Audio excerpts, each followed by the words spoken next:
Hello and welcome to this week's segment of Vet News. This week, a case brought into a local veterinary office dealt with a dog with a perforated esophagus. This not only brings up obvious complications regarding the perforation itself, but also has repercussions of an irritated mediastinum.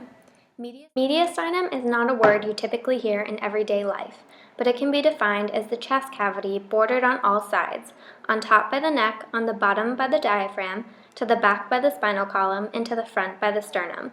It contains vital organs such as the heart and also contains the esophagus, trachea, and various glands and lymph nodes.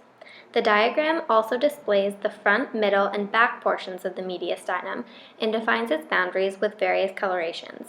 It's important to note that the mediastinum does not include the lung. In this case, the leaked contents from the esophagus caused irritation of the mediastinum. The dog underwent surgery to fix the perforation and is recovering at the clinic.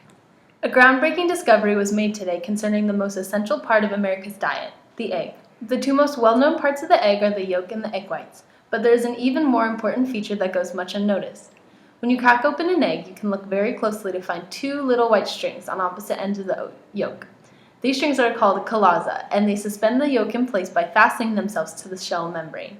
Chalazae are neither imperfections nor beginning embryos, and the more prominent the chalazae, the fresher the egg. Here we have a diagram of the anatomy of the egg. Under the shell we have the inner and outer membrane, and the cytoplasm-like filling is the albumin, or egg whites. Most people believe that its fluidity keeps the yolk suspended, but really there are twisted ropes that attach itself to the vitelline membrane of the yolk and the shell membrane on the outskirts. Chalazae are important so that the yolk stays in place and does not break or bump against the edges. And don't worry, America, they won't affect how your breakfast tastes tomorrow. We'll see you next week for more vet news.